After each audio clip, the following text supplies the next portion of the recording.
Hello, friends. Welcome to our book discussion, Father Matt's book discussion group of David Bentley Hart, The Experience of God. I've been excited about doing this for a while. This is sort of the first thing like this I've done since returning to Austin about 4.5 months ago. Super excited about this. I'm going to share my screen with you guys. I'm a little bit rusty on Zoom. I haven't had to do stuff like this for a while. Okay, here we go. Yeah, so I want to start out with a couple of some very preliminary housekeeping items. And the first one is very simply this. I am not going to be opening and closing this discussion with prayer. There are several friends that who are atheists. There are several friends who are atheists who I have invited to be involved in this book discussion group. They are not Christians. They're atheists, and yet I'm hoping that they will join us. And because of that, out of respect for them, I'm not going to be opening and closing this time with prayer. Instead, I'm going to do something that I used to do when I taught undergrads in a previous life, and that is I'm going to open our time and close our time with a kind of ritual that goes like this: May the force be with you, and also with you. Let us begin. Let us begin. That's how we're going to open and close our time together, with a ritual, but not with Christian prayer. The second part of these housekeeping items that I want to go through is I want to encourage you guys to ask questions. If you want to make me happy, please ask questions. Now, I do want to say that I think that there's two different kinds of questions, and I hope you can see my screen here. I'm right here at the beginning at preliminary housekeeping. There's really two kinds of questions. I would suggest there's clarifying questions, clarification questions that one would ask if, for example, they don't understand something that I'm saying. So that's a clarifying question. It's simply, Father Matt, I don't know what you mean when you say that. That's a clarifying question. The other kind of question is what I might call an exploratory question. And when it comes to exploratory questions, here's what I would say. If you have an exploratory question, great. What I would love for you to do is to write it down. Write it down, and then at the end of our time together, there will be a Q&A time, a discussion time. And so the end of our time together, probably about the last 20 minutes, I'll come to that in a moment. The end of our time together will be a time for those exploratory questions. If you have a clarifying question, however, I want to encourage you to just raise your hand. You can do that via Zoom or whatever, and ask it there on the spot. Are you with me? But I want to encourage you only to ask clarifying questions during our discussion. And then at the end, there will be an opportunity for you to ask your exploratory questions. Yeah? Okay.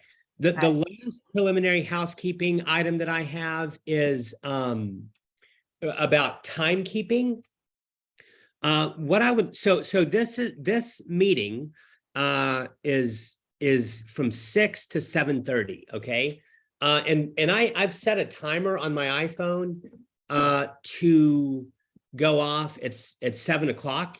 So that we can have at least, and I reserve the right to go over that a little bit, but we're going to have at least 15 or 20 minutes for discussion and question and answer.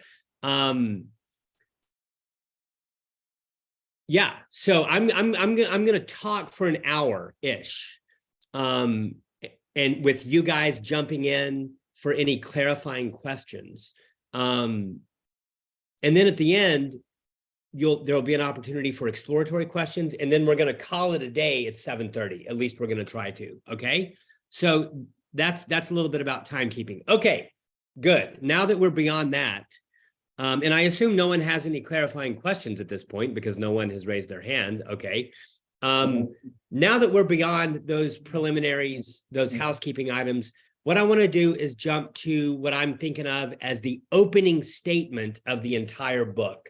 The opening statement of the entire book being Consciousness and Bliss by David Bentley Hart. And the opening statement is this, as you can sort of see on your screen here. The opening statement is this: unless God is being itself, God cannot be experienced as consciousness or bliss. Okay. Now I'm gonna repeat that here in a minute, and we're gonna repeat it a million times. But I'm gonna repeat it right now. And this is the opening statement of the book. By the way, I've got a little footnote here, footnote 2. This is the opening statement of the book because it explains the title, right? The title of the book is The Experience of God, Being, Consciousness, and Bliss. There's 5 nouns in that title: God, experience, God, being, consciousness, bliss, right? All 5 of those nouns are important. And in a sense, what we're asking is, what is the relationship between those 5 nouns, okay? But this is the opening statement of the book that partly explains the title. Unless God is being itself, God cannot be experienced as consciousness or bliss. All right? Now, there's 3 nouns in the subtitle, right? Who can tell me what they are? What are the 3 nouns in the subtitle of the book?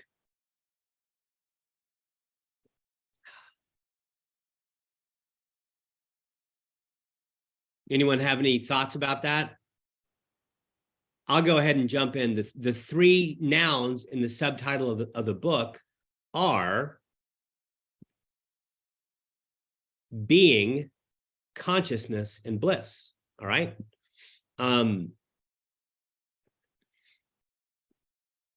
Now, look with me on the little handout here.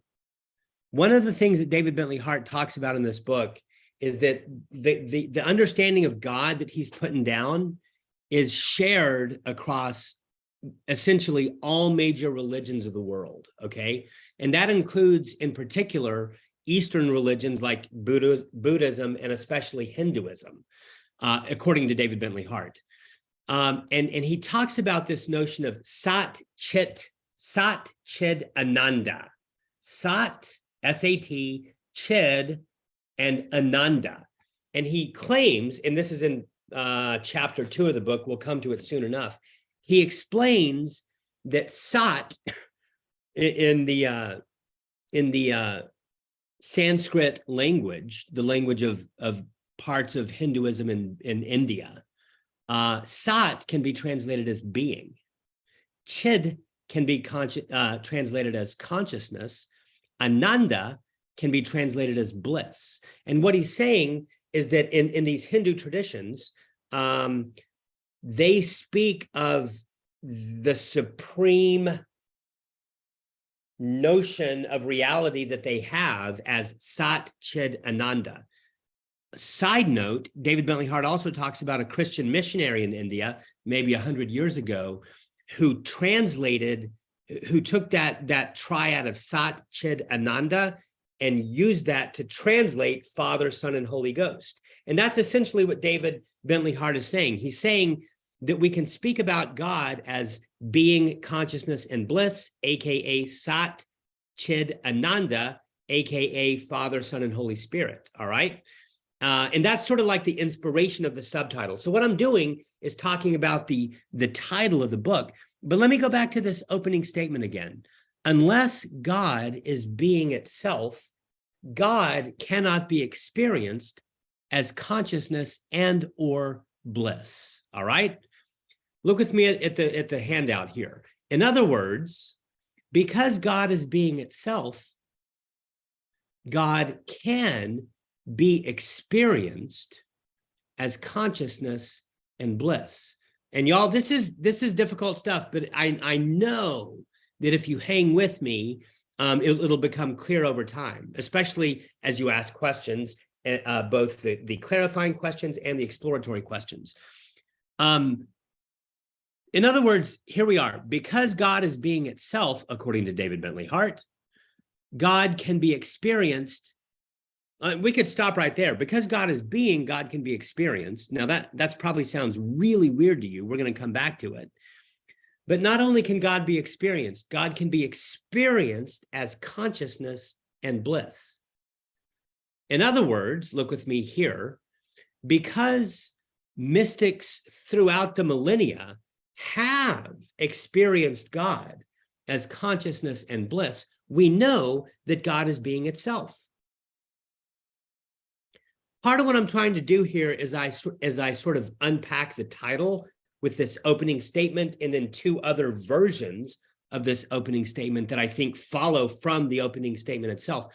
Part of what I'm trying to do here is to highlight the fact that this book, on the one hand, is theoretical and academic and abstract, but on the other hand, this book is really about experience. This book is about getting into deeper contact with the fact that we as human beings can, and in fact do, experience God, and cultivating an awareness of that experience. Okay, so this book is not just theoretical. It's almost like the book is a theoretical prerequisite to experiencing God. There's a sense in which that's true, okay? Now, I want to take you through 4 quick little experiments, and we haven't even started talking about the book yet, okay? We've only been talking about the title of the book. I want to take you through 4 little experiments real quick, if you don't mind. And the first one has to do with breathing and counting. All right. Now, let me hit the pause button real quick. And I want to ask you, does anyone have any clarifying questions so far? Any clarifying questions so far? Father Matt, it's a pleasure to see you. And this is my question.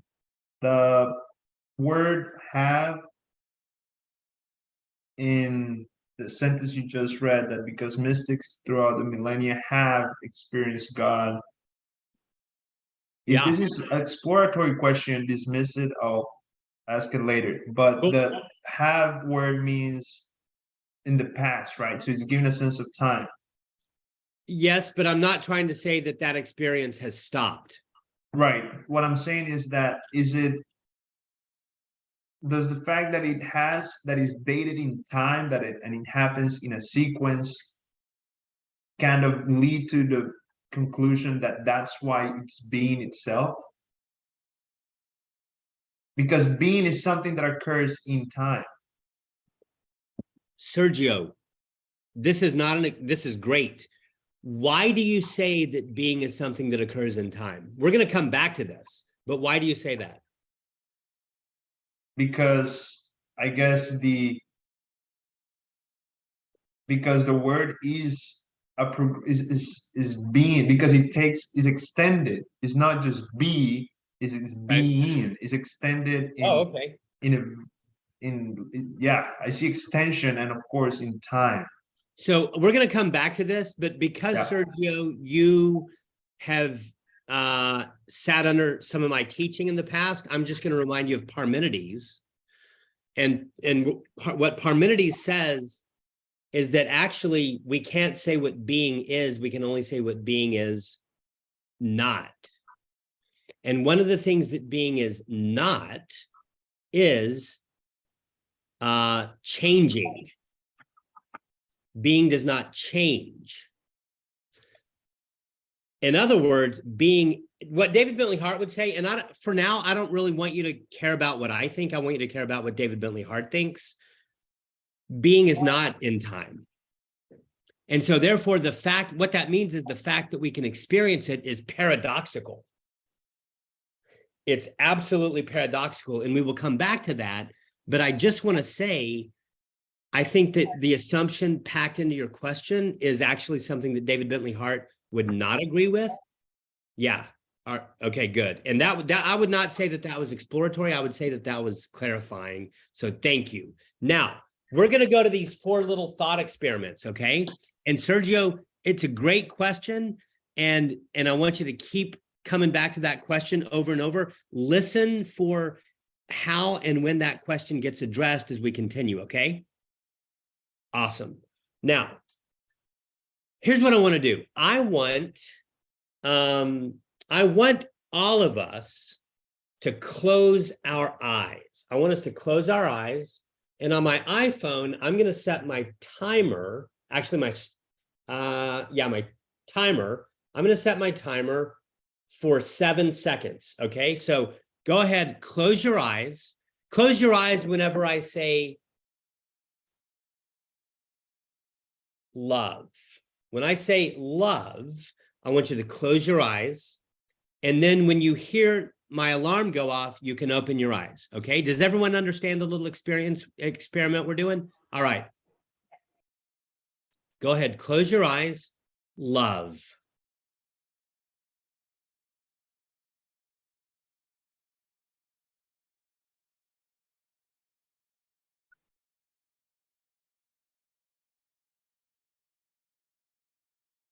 All right. Can you hear my phone going off? You can't? Oh, that's funny. Yeah, it's going off. All right, cool. Now,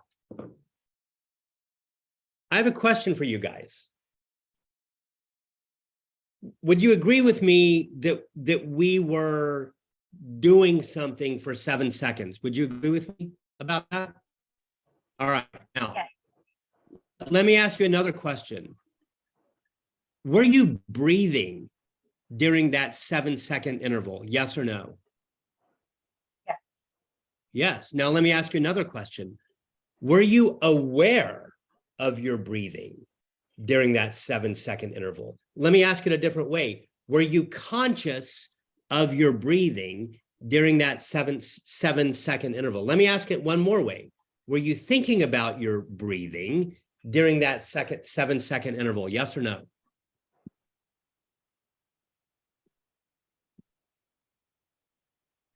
What do you think?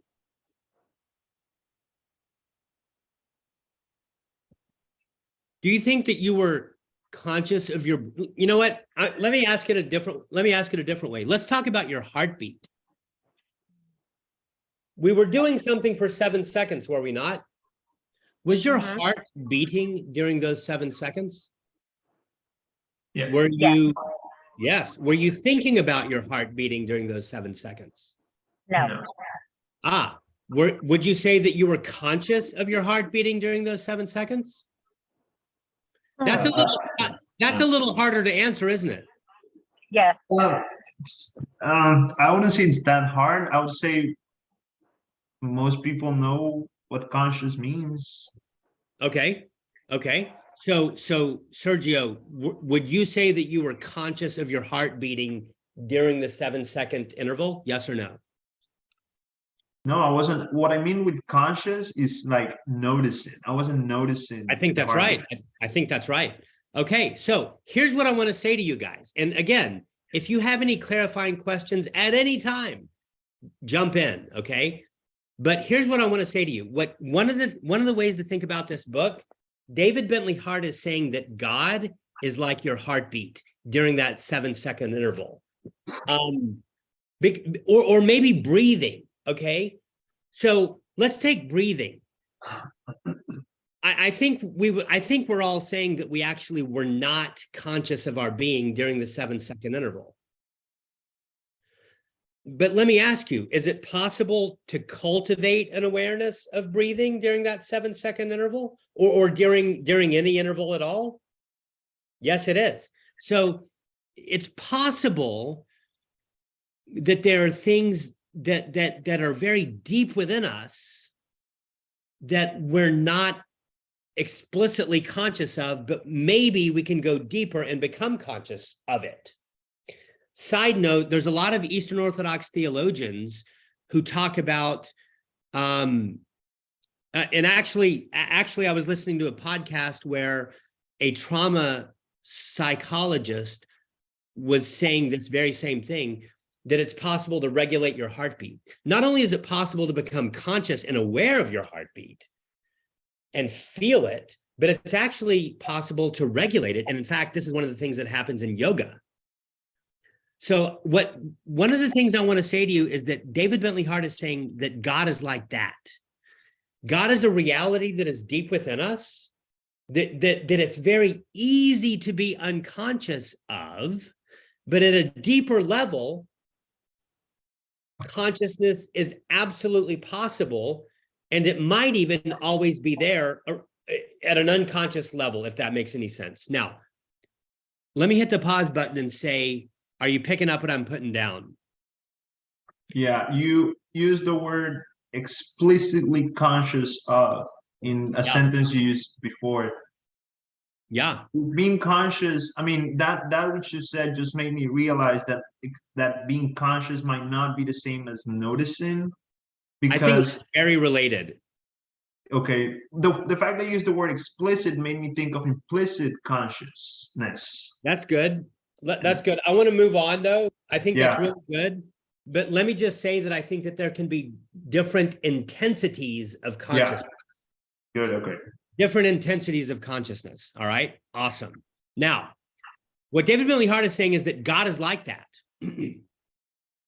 It's possible to cultivate a deeper awareness, a deeper consciousness of God, kind of like it's possible to cultivate a deeper awareness of your heartbeat. A lot of people say, hey, I've never seen God. I've never experienced God. Okay, really good point. Like, fair enough. But remember, you weren't noticing your heartbeat during the 7-second interval. That doesn't mean that your heartbeat's not real. That's my first experiment. Here's my second one. Look with me at number 2. This is something that I read from some Buddhist person. I don't remember who, but I really like it. And I think it's a koan, but I'm not sure. The statement is this: the mystic attaches himself or herself to being.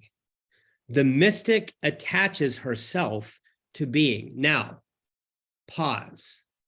Have you ever heard about how in Buddhism, it's all about detachment? Have y'all ever heard anything like that? By the way, Stoicism, ancient Stoicism says the very same thing. It's wisdom, these people would say, involves, among other things, learning to let go, learning to be detached from all sorts of things, whether it's coffee, sex, work, fame. Detachment is a spiritual discipline that can heighten a contemplative experience. Are you with me so far? Okay, now go back to the koan here. The mystic attaches himself to being. Notice it doesn't say that the mystic attaches himself to pizza. It doesn't say the mystic attaches himself to coffee. It doesn't say that the mystic attaches himself to fame. It doesn't say that the mystic attaches himself or herself to information. No, the mystic attaches herself to being. What in the hell is being? Here's what David Bentley Hart would say and does say in answer to that question. It's not coffee. It's not pizza. It's not sex. It's not fame. Make a list of everything that human beings attach themselves to, and being is none of those things. In other words, being is no thing. Being is not this or that thing. In fact, here again, what David Bentley Hart would and does say is that we cannot say what being is. We can only say what being is not. Not. That's right. And so you see, when the mystic or the contemplative attaches himself to being, we're talking about something that is deeper than anything that possibly exists. Being, yes. Real fast, Socrates in the Republic says that God is like a cousin of the sun. Why? Because the sun It's not something, well, we do see it, but the Son allows things to be seen. I love So it. Yeah, C.S. Lewis said the same thing. I love it. That's great. Awesome. Okay, now I hope that number 2 is a little bit interesting and useful to you. Look with me at number 3. Can y'all see number 3? Awesome. Okay. So I think that you understand that one of the things going on here is that David Bentley Hart is saying that what DBH, I'm just going to say DBH, okay? He's saying that God is being, right? Whatever being is, and we're working toward that. Whatever being is, DBH is saying that God is being, right? So here's, and again, I love atheists. In fact, one of the great things about this book is that it can help you it can help make you a better atheist. That might seem weird to you. It is so true. This book can help make you a better atheist. And you'll see that as we continue. But for now, I want to say this. Imagine me walking into a bar, and this happens all the time. I walk into a bar, I sit down, maybe I'm wearing my collar, right? And someone will strike up a conversation with me because they know I'm a priest, and they'll be like, well, I don't believe in God because, there's no scientific evidence of God. And one of the things that, like, I actually did this once, and I tried to do it very humbly and very, like, kindly and lovingly. But I basically said, oh, so you say you don't believe in God. Okay. All right, cool. Let me ask you a question. So you deny the existence of God, right? Right. Okay. Would you be willing to deny the existence of being?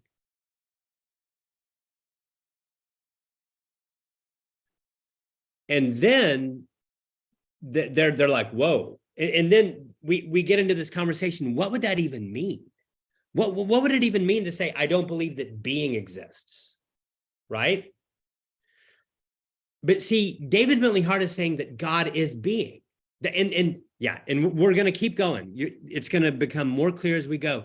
David, you know why David Bentley Hart is saying this? He's saying it because Aristotle said it, Plato said it, Augustine said it, Aquinas said it, C.S. Lewis said it, all the church fathers said it, Hindu thinkers said it, Muslim thinkers said it. That is why David Bentley Hart is saying it. But what is it?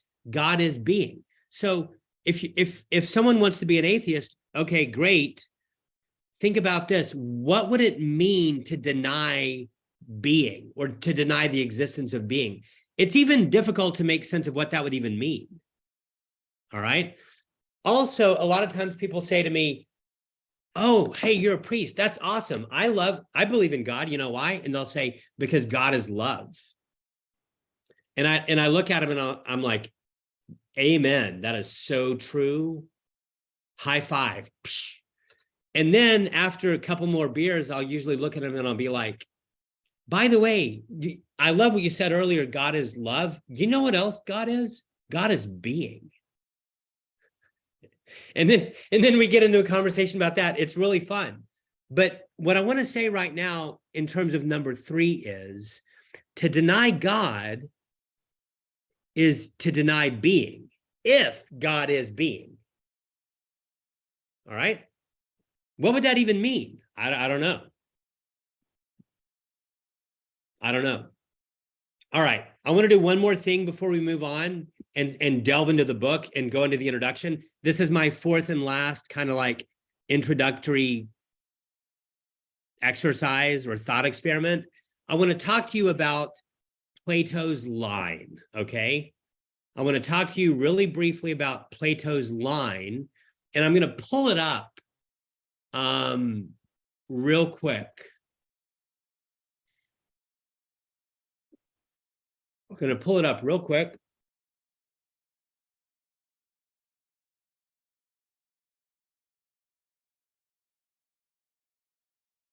All right, here we go.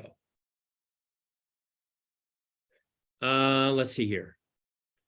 I suddenly forgot how to do this. Uh-oh. I can't pull Plato's line up. Oh, wait. No. Huh. Can you, oh, there it is. Can you all see it? Sadly, it's not very big. Oh, can you see it now? Yeah, it's not very big. Dang it. Ooh, is that better? Can you see it now? It looks pretty good to me. Awesome. Okay, so this is Plato's line, and I'm going to do this really quickly. And this is at the end of book 6 of the Republic. We're not going to go into it. But Plato says, imagine a line, and there's 4 segments on the line. There's a bottom segment, a higher segment, a higher segment, and a highest segment. Are you with me so far? And he says, imagine that this is like a journey from the bottom to the top. In this journey, it's like the Christian, the human life. It's the journey of a human life. You might call it the journey toward maturity, okay? And he says, so for a person who wants to become wise, and David Bentley Hart would say for a person who wants to become deified or holy or divine, right? Because David Bentley Hart is Eastern Orthodox, and they believe in something called deification. Side note, Anglicans also believe in that. So David Bentley Hart would say, if you want to become divine, then these are 4 little segments that you need to go through on your journey toward maturity. And at the bottom, he says the first stage that you're going to go through is what he calls acacia. Let me hear you say acacia. Acacia. Acacia. Acacia means images. It's related to the word icon or icon in Greek. And what is an icon? It's an image, right? And what Plato's talking about there is stuff that you see, right? I mean, I right now I'm looking at a ceiling fan, a lamp, some books, right? Those are images that I see, all right? And that's sort of like the first stage that Plato's talking about. But then he says, it's not enough to stay there because you have to advance toward pistis. Now, let me hear you say pistis. Pistis. Pistis means faith or trust or confidence. Yes, Jacob. Just real quick, are we supposed to be looking at Plato's line because we're looking at a document? Not You Plato's are. line. You're supposed to be looking at Plato's Okay. line. Sorry, I thought you wanted us to see the document. Hang on. You're awesome. Yeah, I don't know how to pull up Plato's line. We saw like a really zoomed in version of it earlier, All right. and then it disappeared and went back to the document. Cool. Thank you. Can you see it now? Definitely not. Still a Definitely not. document. Yeah, I don't know what to do. Okay. All right. I'm just going to talk you through it. Okay. And you can write these. Oh, you know what? Here's what I'll do. You're right. Yeah, I'll write it. I'll draw it. Okay. Cool. Thank you, Jacob. Yeah. There's 4 segments on Plato's line. And the first one is acacia, Eikasia. And it's related to the word icon in Greek or icon. It means images. I'm looking at a lamp, a book, a ceiling fan. Those are all images that I see. But he says it's not enough to stay there because you have to move to the next level on the journey, which he calls pistis, Pistis. Are you with me? Can y'all see that? Yes. What does Yes. pistis mean? Faith. Faith, trust, confidence. All right. And I'm keeping this super simple, and I'm going to make a point that's related to the book. Okay. Plato says, okay, the next stage is what he calls dianoia. Dianoia. Dianoia. Okay. Dianoia. And I'm just going to say that what Plato means by that is discursive reasoning, or you might call it scientific reasoning. You might call it logical reasoning. Thomas Aquinas calls it componendo et dividendo, putting things together and taking things apart, making distinctions and also syntheses. It's discursive thinking, okay? So Plato says, okay, that's the next stage, the third stage, if you want to grow up and become mature, is you have to do this kind of discursive reasoning. But even that is not enough, because he says the fourth and final phase before you become divine or before you become wise is called noesis. And noesis, Noesis.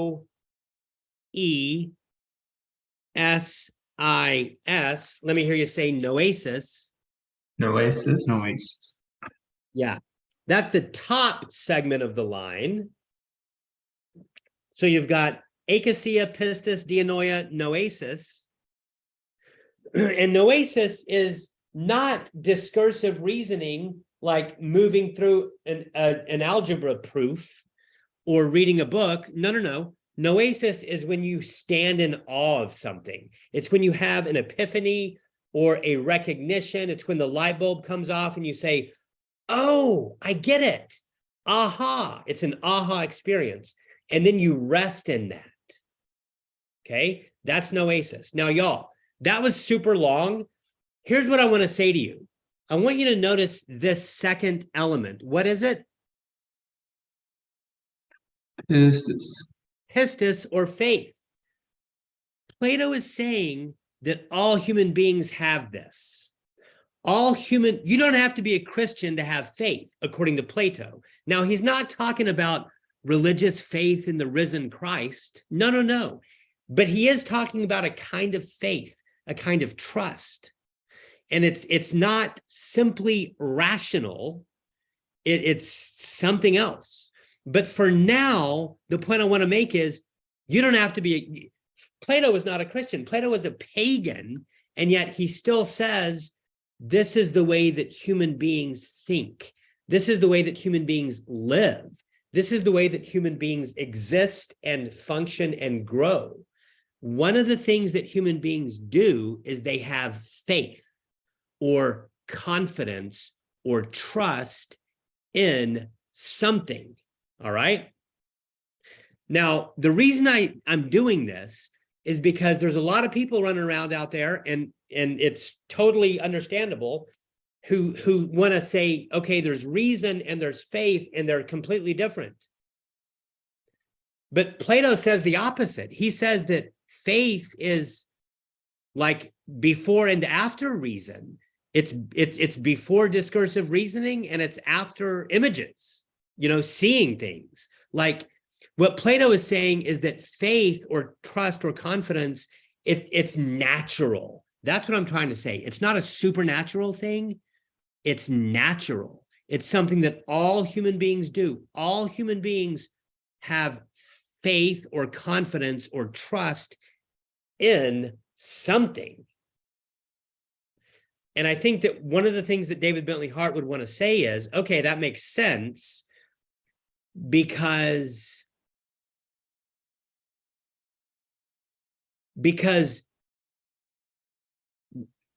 we have a kind of natural knowledge or awareness or consciousness of God.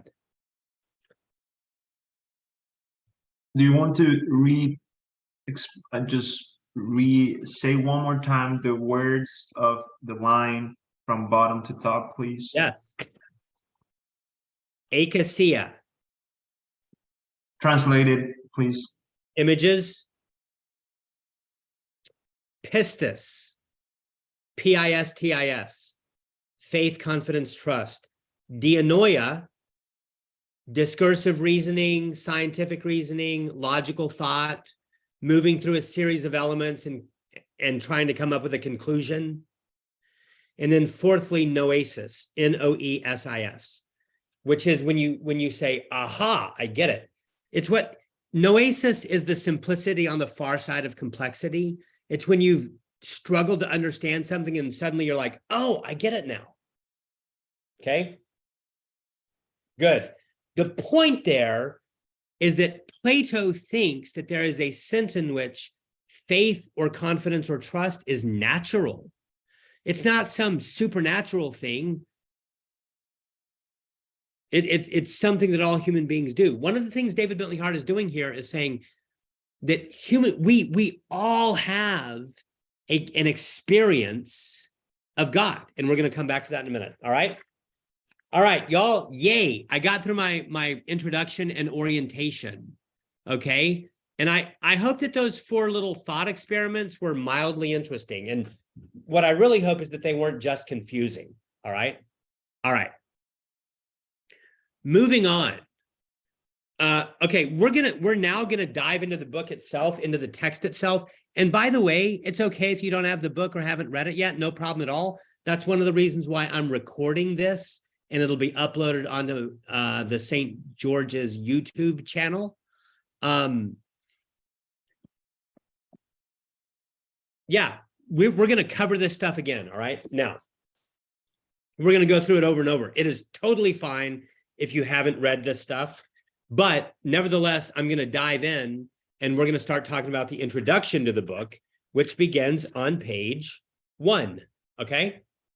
And a lot of what I'm going to do is just sort of like read my notes. Can y'all see the Word doc, my notes on the screen? Awesome. Okay, we're going to start right here. Go ahead. Actually, let me hit the pause button and just say, does anyone have any clarifying questions? I'm good. Yay. Okay, I'm gonna keep going. All right, so one of the first things that DBH says is that his purpose in writing this book is to offer a definition of the word God. Okay, that's on page 1. Now, as I've already hinted at, and as we'll come to soon, it's kind of weird because he also wants to say that the one word that cannot have a definition is the word God. That's partly because God is being, and there is no definition for being, believe me. There's a definition for horse. There's a definition for triangle. There's a definition for Greek God. There's a definition for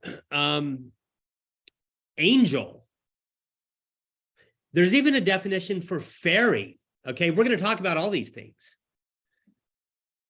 But there is no definition for God. So it's kind of weird that he's saying that. But let me put it another way, and then we're just going to keep moving on. There's another sense in which there's kind of a definition for the word God, but it's a purely negative definition. It's a definition that doesn't say what God is, but only says what God is not. Okay? But I just wanted to point this out. He does say that his purpose in the book is to offer a definition of God. Okay, I'm going to keep going.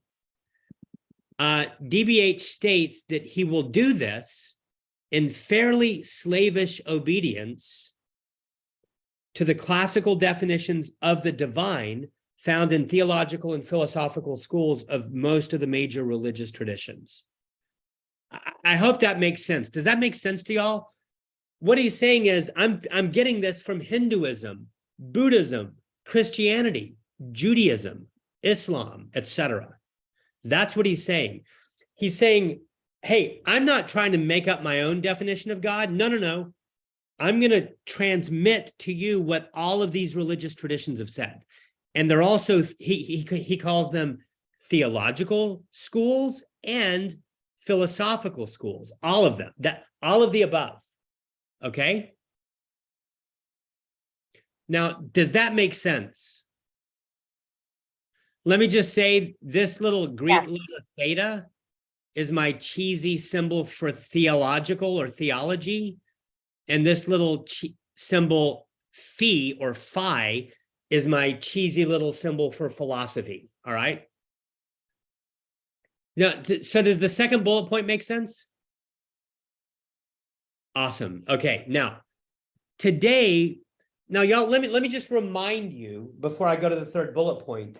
This might seem like theoretical bullshit. Okay.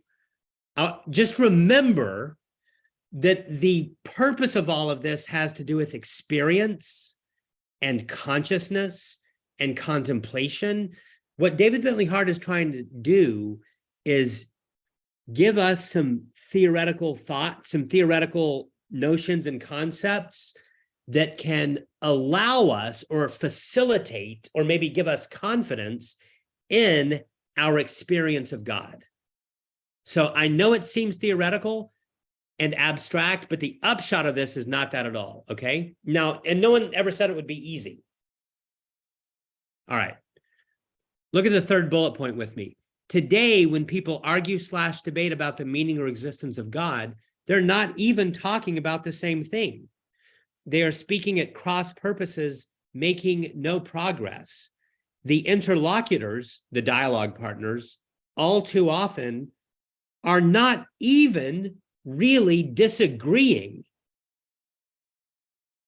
For that requires a prior agreement. Now, pause. Have you ever realized that in order to actually have a disagreement with someone, you have to agree with them about something more fundamental? Like, you know, we could have a debate about whether the death penalty is moral, but before we know that we're disagreeing about that issue, we first have to agree about some stuff. We have to agree what the death penalty is. We have to agree what we mean by moral. Otherwise, we're just talking at cross purposes. We're like ships passing in the night. We're actually not even disagreeing. Does that make sense? So that's what David Bentley Hart is doing. He's trying to say, hey, if we want to have a real disagreement about God, we first have to have a prior agreement about what we mean by God. Okay? And this will become increasingly clear as we go. Look at the fourth bullet point. Again, DBH wants atheists to have a clear concept of what it is they claim not to believe. All right? As we'll see in a moment, like if I walk into a bar and someone sits down next to me and they say, well, I don't believe in God because I don't believe in an old man in the sky, right? I can look at that person and say, I don't believe in that God either. Like, if that's what God is, I'm an atheist, right? Like, if we're going to have a disagreement about God, let's first agree what God is or what we mean by God, okay?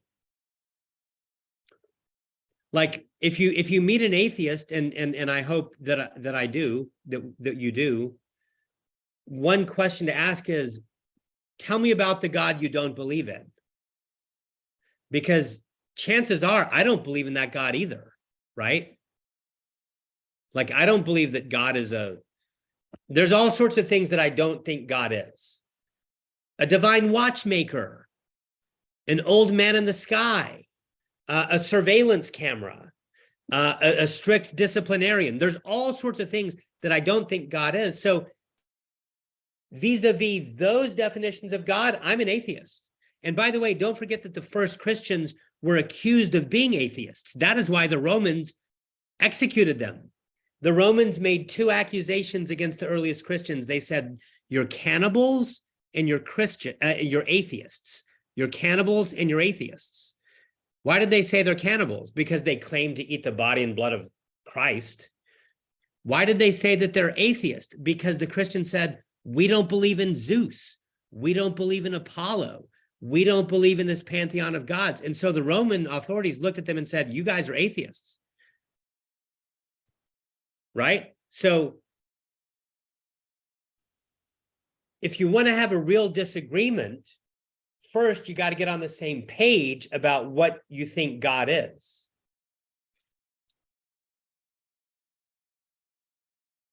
All right. Are y'all good? Cool. Okay, next bullet point. Especially on issues, there's a typo there, especially on issues of divine transcendence, many of the main religious traditions totally agree. We've already talked about that. Buddhism, certain kinds of Buddhism. Buddhism's a little wonky because some of the traditions are just merely a practice. Okay. But other Buddhist traditions do actually talk about not just gods, deities, we'll get to that, but also something like being. Like you can have gods, angels, fairies, all sorts of stuff. Okay, great, but those are not God. Christians believe in gods, principalities, powers, angels, demons, but none of those are God.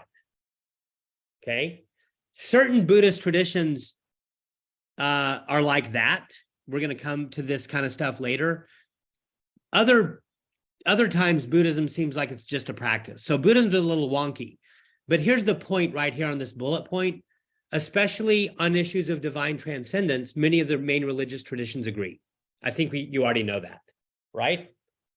Next, DBH's definition of God is shared by Judaism, Christianity, Islam, Vedantic and Bhaktic Hinduism, Sikhism, various late antique paganisms, and even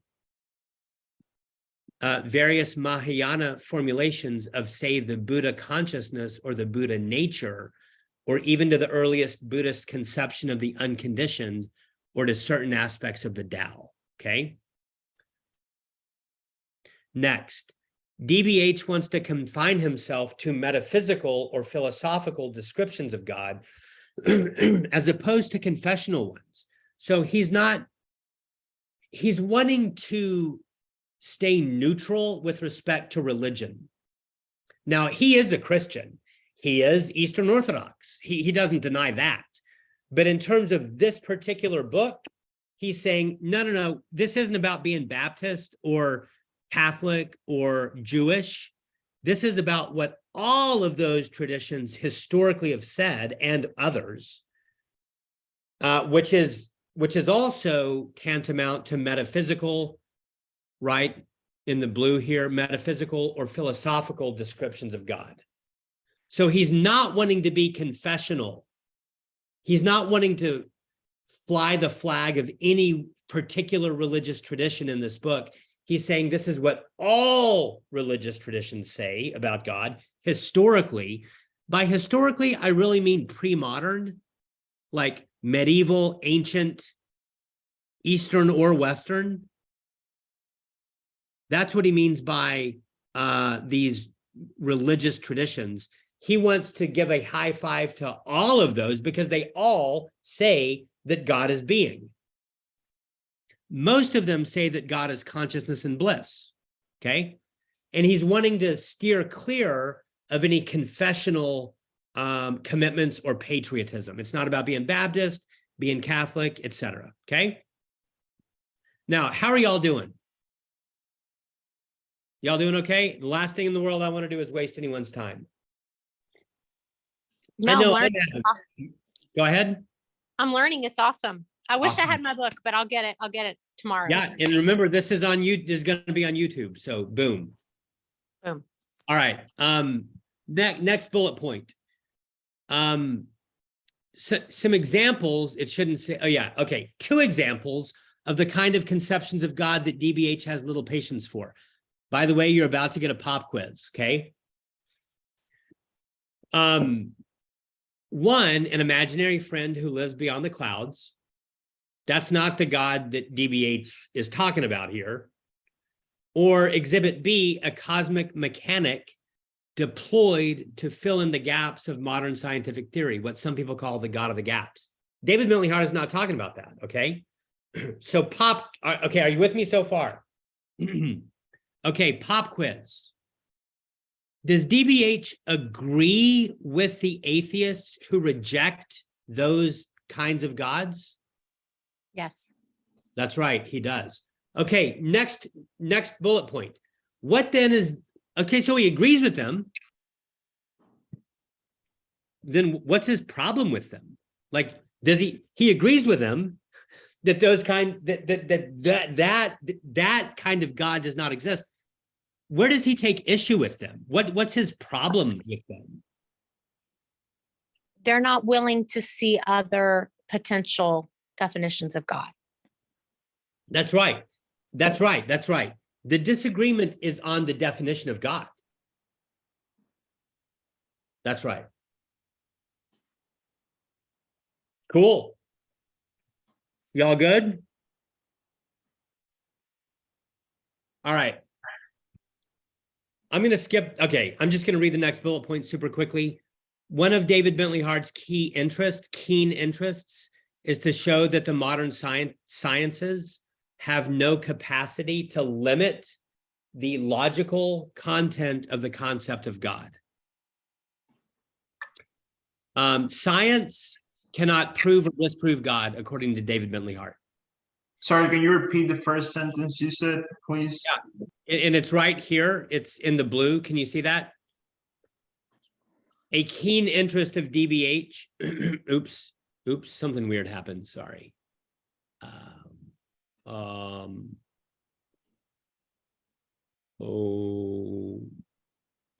All right, there we go. Can you see that, Sergio? In blue. A keen interest of DBH is to show that the modern sciences have no capacity to limit, quote, the logical content of the concept of God. That is on page 7. Science, according to David Bentley Hart, cannot prove or disprove God, because think about it. Could science prove or disprove the existence of being? Whatever being is, there's no way that science could argue for it or against it. Science can argue for and against unicorns or photons or the rings of Saturn or mitochondria or string theory, but those are totally different from being, whatever being is. All right. Next. Seems like they already agreed with the fact that being exists. Yes, they're assuming it. They're assuming it. Yeah. They're assuming they might not. It's possible that they've never even thought about that. Right. In fact, it's likely, but they're assuming that being is real. In fact, David Bentley Hart would say we all do that. We all do that all the time. You cannot live or think or function unless you assume that being is real. I've said in my philosophy class I was a little unliked by my peers, but I said it that if you truly believe that there was nothing not being, then the only proof for me to believe you is that you kill yourself. That wouldn't even prove it. That would prove that might give evidence for one's belief. It wouldn't really provide any evidence at all that being is not real. Right. It'll be their belief. Yeah. If somebody tells me I don't believe in that, like I don't believe them unless they kill themselves. Excellent. We're going to move on. So if you want to explore that more, Sergio, you can do so here in a few minutes. Next bullet point. I want to get through these 4 bullet points before we go to the discussion time. Okay. This is on page 7. We find David Bentley Hart's first swipe at a definition of God. Okay. Here it is, quote, the infinite fullness of being, omnipotent, omnipresent, omniscient, from whom all things depend for every moment of their existence, without whom nothing could exist at all, close quote. Now, I'm going to read it again, then I'm going to say some stuff, okay? Here's DBH's first swipe at a definition of God. Quote, the infinite fullness of being, omnipotent, omniscient, omnipresent, from whom all things depend for every moment of their existence, without whom nothing could exist at all. All right. Now, here's what I'm going to say about that. Actually, I want you to look at the word infinite with me. Okay. And what I want to say to you very quickly and briefly is that the word infinite is a double negative. Okay. What is the root word of the word infinite? Finite. Yeah. Andrea, how do you say end, E-N-D, in French? Sorry, what? How do I say what? End, E-N-D. God, why are you putting me on the spot with the languages? Sorry. it's- Fiend. There you go. Finite, right? That is the root word for infinite, right? So can you see how, so what is a finis? In Latin, it's finis. In French, it's fin, Fiend. or, or end. Can you see how that's a negation? Like if I hold up my pencil and say, look, there's an end. I'm saying that the pencil is finite. There's a limit. By the way, limit is the same as finite. Those two words are synonyms, limit, finite. If I say that my pencil is finite, I'm saying that it has a limit or an end.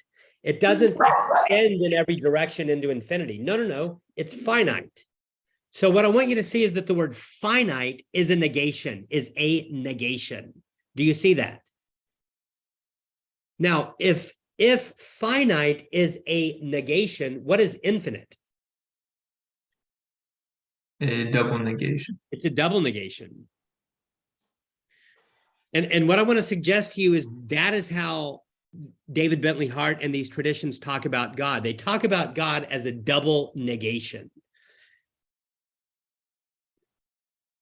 Because, and here's what I want to say to you, and you could write this down or meditate on it. All human thought begins with the finite. So I can think about this cup. Guess what? The cup is finite, right? Do you agree that the cup is finite? It's not infinite. It doesn't extend in every direction. Right. So the cup is finite. Actually, everything I see is finite. The ceiling fan, the oak tree outside my window, the crescent moon. Is the crescent moon finite? Yes or no? Yes. All human thought begins with the finite. In other words, it's already negated. Everything that we see around us is already negative. It's already finite. It's already limited.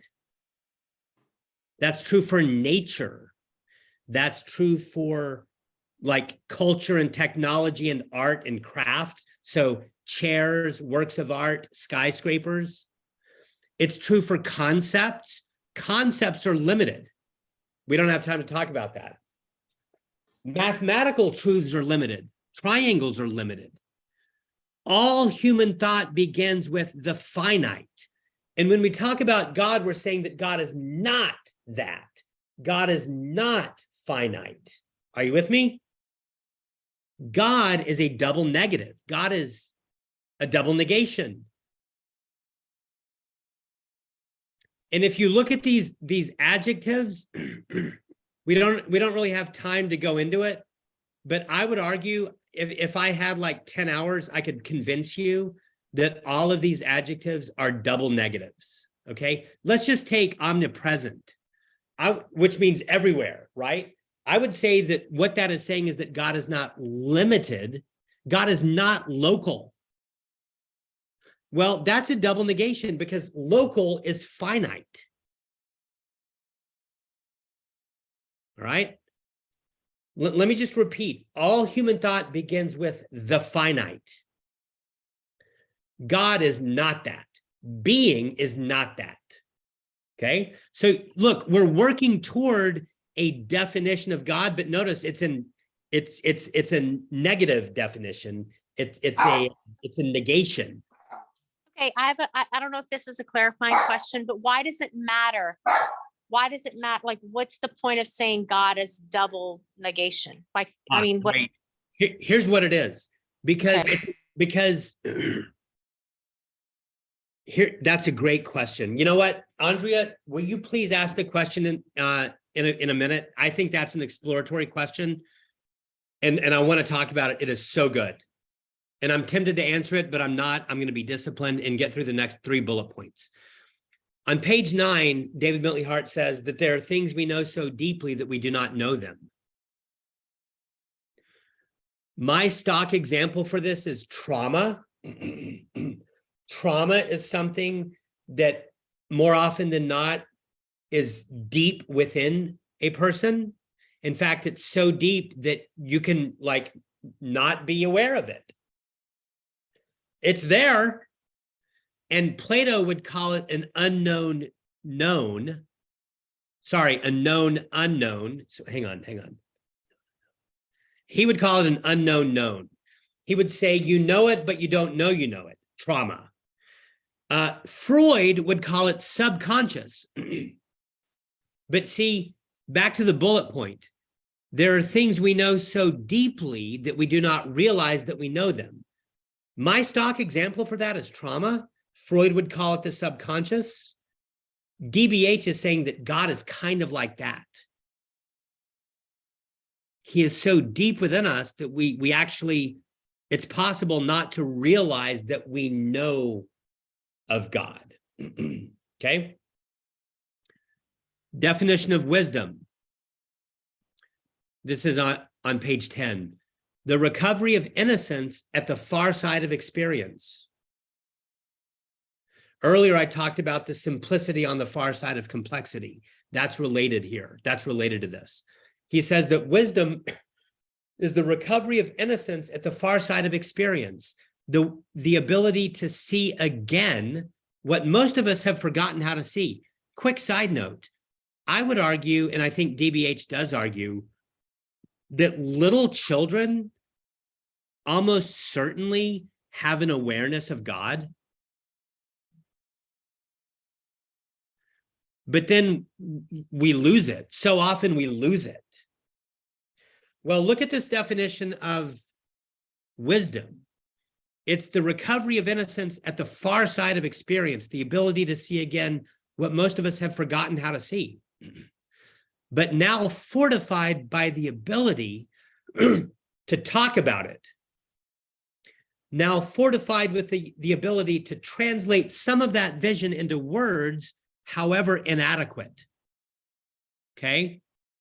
So wisdom includes the ability to put some words to this stuff, even though the words are always inadequate. All right? Last bullet point. We'll close with this tonight, and then we'll have some discussion if you want. I hope you do. Unless one understands what Augustine means by superior sumo meo, you could translate that as beyond my utmost heights. Unless one understands what Augustine means by God is beyond my utmost heights, and that God is interior intimo meo, in other words, that God is more deep within me than I am to myself, right? So God is both, according to Augustine, beyond my utmost heights and deeper within me than I am to myself. So God is completely transcendent, above and beyond, and God is completely immanent, deep within me. Unless one understands what Augustine means by these things, one, quote, does not really know what the word God means, and whether it is reasonable to think that there is a reality to which that word refers and in which we should believe, close quote. Okay, y'all, I'm done.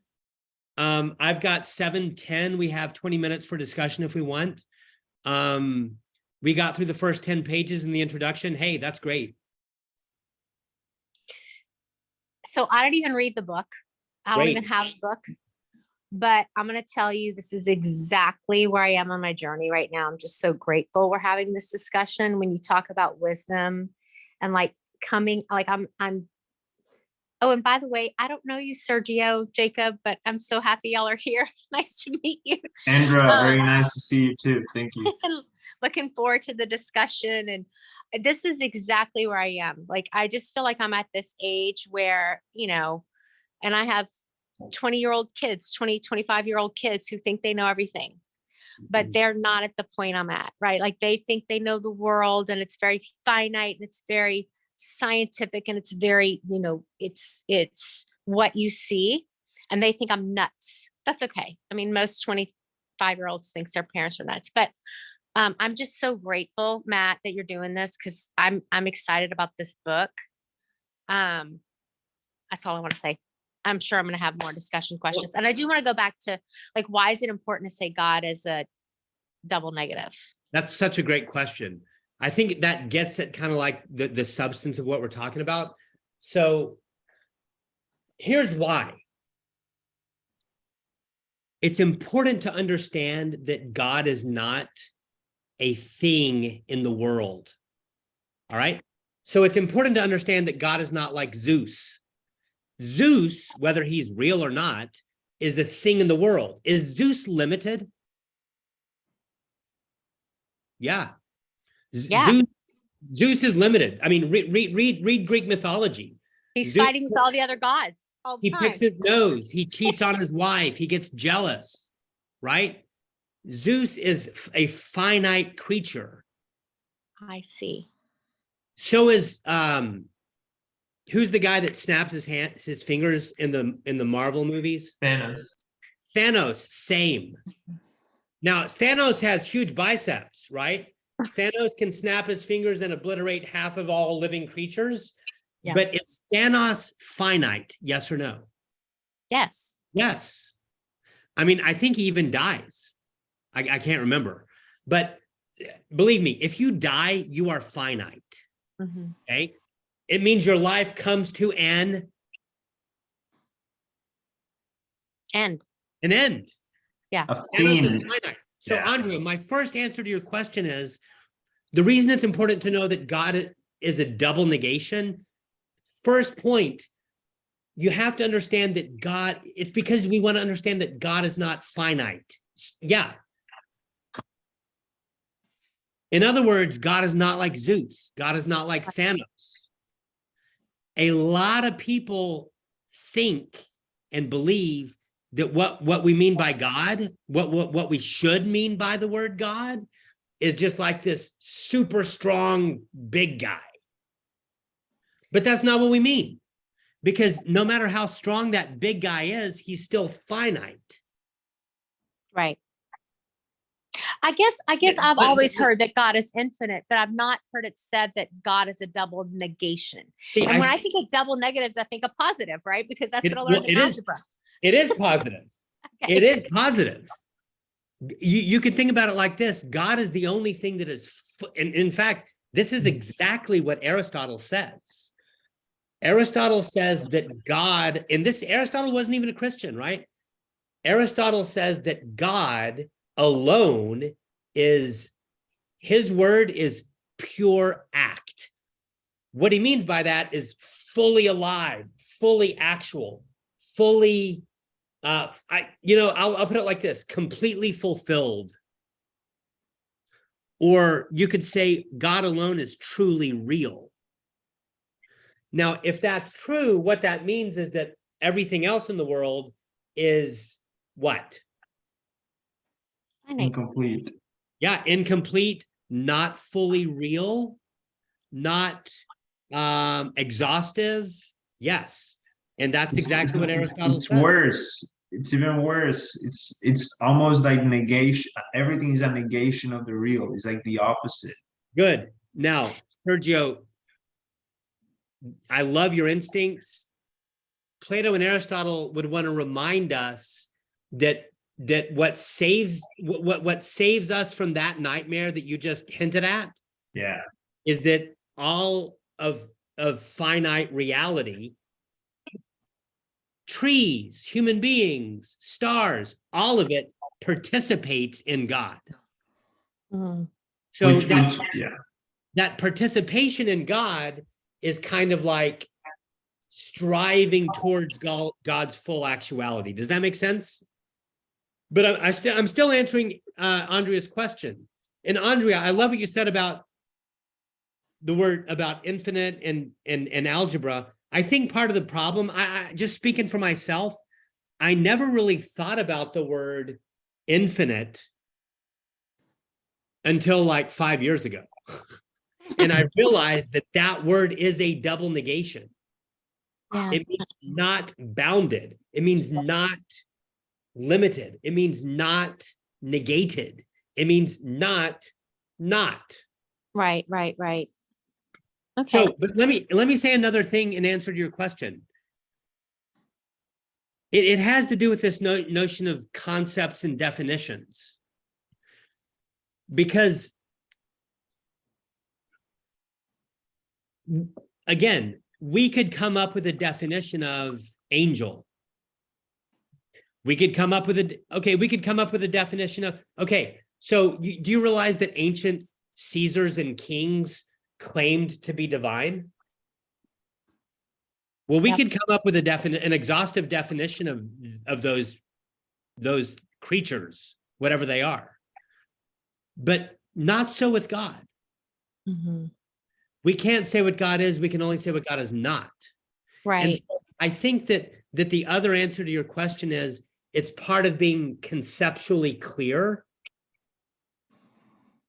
Like the reason it's important to be attentive to the fact that God/being is infinite and therefore a double negation, and not this, not that, not Thanos, not Zeus, not spatial at all. Yeah. Is for the sake of conceptual clarity. Well, and maybe it's because, okay, I want to say a double negative positive. But it totally is. I tried to It is, but it's hard to describe that positive. It's hard to define that positive. It's easier to say what God is not than it is to say what God is. Amen. In fact, Yeah. it's impossible to say what God is, according to David Bentley Hart. Exactly. And I think it's because our mere little human brains can't even comprehend. So like when atheists go, well, or, and I'm like, hello, we are dust in the wind, people. That's right. Anyway. That's right. Yeah. Yeah. Okay. Got it. It's very paradoxical. Mm-hmm. Because on one hand, he's saying we can only say what God is not, but just kidding. It's a double negation. So we're actually kind of in a weird way saying what God is, although notice there's zero content to that. Exactly, because we don't know. We won't know until we're with God. That's right. We can't know because we're mere humans. That's it. So this is what God is. This is what being is. And Sergio, hold your thought, because I just want to sort of give you a preview. Are y'all starting to sort of get a glimpse and a taste for the fact that David Bentley Hart is saying that God is consciousness? Mm-hmm. God is bliss. Now, we'll talk about this later, but here's what I want to say to you. Unless God is what you just said, Andrea, God cannot be consciousness and bliss.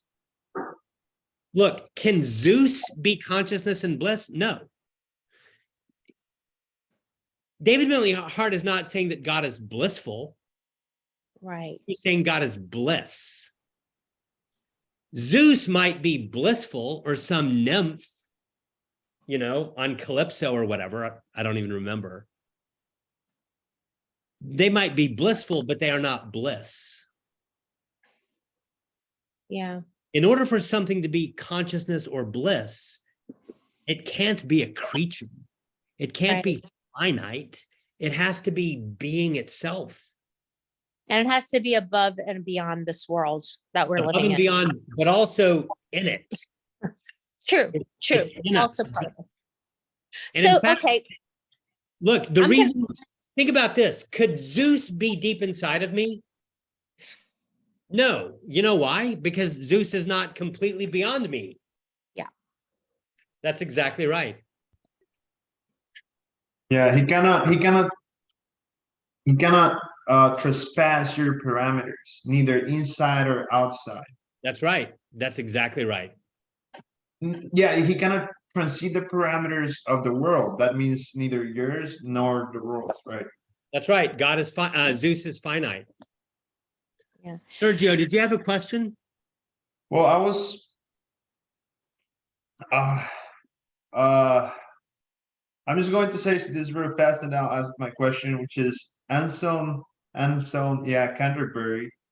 He said that God was the greatest thing you can think of. Yeah. No, he And didn't say that. He didn't say that. no? He said that God is that than which nothing greater can be conceived, Oh, okay. which is Okay. a way of saying that whatever the greatest thing you can think of is, God is Mhm. greater than that. Okay, yeah, that's the same thing. Yeah, I'm just putting those two in dialogue or in Yeah, no, it's agreement. very related. The other thing I was going to say is that it seems like a, a double negation, which is a negation of all these negations, it seems to me in my head the words came, and these are them: utter nihilism. That's One like of my favorite theologians, John Milbank, says that Christianity is a hair's breadth from nihilism. But tell me why you think that's nihilistic. it's like it's like being nihilistic towards the idea of nihilism itself. Yeah, It's like the utter negation. It's like yeah. Does everyone know what the German word nihil means? It means Nihil. It means nothing. Oh, okay. So if you've ever heard the word nihilism or nihilism, Nihilism. it's Mhm. this notion that like nothing makes sense, everything is bullshit, everything is meaningless. That's nihilism. There's no such thing as beauty, there's no such thing as love, there's no such thing as human dignity, right? That might be called nihilism. So Sergio, I'm tempted to like just go off on this, but state your point one more time. well, what you just said, or the double negation is like me is utter nihilism because it's like saying all those things which you're negating the existence of are like too an existence to be even addressed, something like that. It's weird. Yeah, it is weird. I'm going to give you a homework assignment. Keep meditating on that and come back later and say it again. But I do want to say this. This material, and you know what, y'all, we might close with this because I think we've got about 6 or 7 minutes left. Okay. Maybe we can take one more. Actually, I'm going to give Jacob the closing mic tonight, maybe. But this can be very scary. Like this kind of material can provoke a crisis of faith. Yeah. Because I think that David Bentley Hart, like, you know, this book might cause someone to say, damn, I'm staring into the void. And I think that the earliest Christians would say, great. And also Plato and Aristotle would say, great. Because the church fathers, people like Gregory of Nyssa and Origen, and they were all Neoplatonists, but they would say, we are not interested in convention. The Greek word that they use for convention is the word nomos, N-O-M-O-S.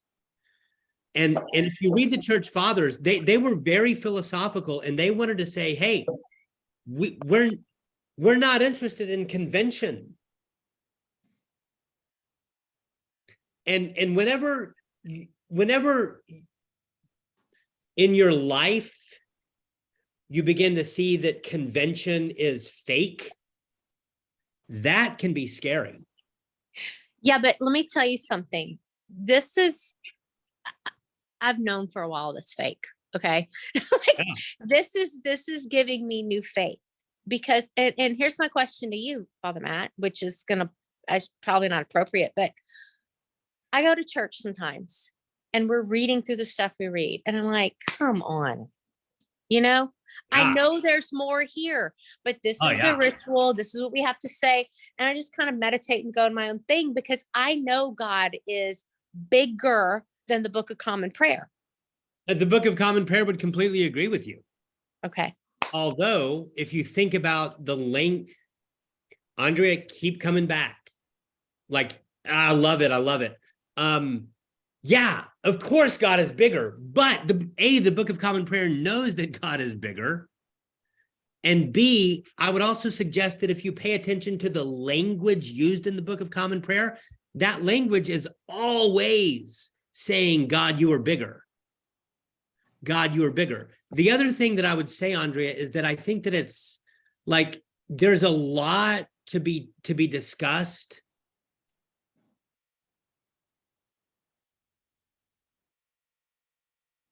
Along the following lines. What is liturgy? Yeah. What is a sacrament? Why do we do this stuff? What does it mean? How come how have these things been understood historically? Mm-hmm. Because yeah, it is easy to like look at that stuff and feel about it kind of like I feel about my Baptist church when I was 13. Yeah. But I actually think that if you understand, and I'm not saying that like I have all the answers or like that there's some, you know, I just think that the liturgy, okay, let me say this, just try this on for size. So much of the language of the scriptures is mythological. Christians have always known that.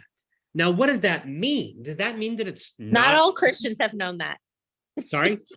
Not all Christians. Well, I know many Christians who here believe again. every word of the Bible. And I would say pre-modern Christians. I would say like the church fathers, medieval people. Okay. In the modern world, we're screwed up. We're really screwed up. So I agree with you. I grew up Baptist. But the language of scriptures is inherently mythological. Now, there's all sorts of things that doesn't mean. It doesn't mean that it's not true. It just means, hey, we know that we're telling a story here. This is a narrative. I love C.S. Lewis's line that the incarnation is myth become fact. So I don't know. I don't know if that helps. I just think like, I know that does help. I mean, honestly, that's what Father Hoster, like I came from Catholicism. So I believed that the church told me to believe. And I got to St. George's and went through the, inquirer's class. And he's like, well, what do you think? And I'm like, it doesn't matter what I think. Tell me what to think. Oh, no, it's actually both. Like, I think it's important to know what the church has said, but you also have to think it through yourself. Yeah. No, and I love that about our church because it's scripture, it's tradition, and it's reason. Amen. And it's also experience. And it's experience. And I would say this book is not any of those three. It's really because, right, even God can't be encased in reason, scripture, tradition. He is whatever is beyond that. So we're just scratching the surface. Absolutely. Absolutely. The weird thing is that David Bentley Hart in this book is saying that God can be experienced. For sure. I mean, I've had moments where I've experienced God. And you know what I think about what you said earlier too? Children experience God, but then we kind of talk ourselves and reason ourselves out of it. Or and something. then as we grow older, I think we become more wise and innocent in that way, that we are able to do it again. Anyway. And that is a great note on which to close. Sorry, y'all. Okay, that's beautiful. Y'all, it's great to be with y'all tonight. I am going to upload this to the St. George's YouTube channel, and we'll take it from there, okay? Bye, Sergio. Bye, Jacob. Bye, Father Matt. May the force be with you. And And also, also with with you. you. And also with you. Peace. Peace. Good to meet you. Bye.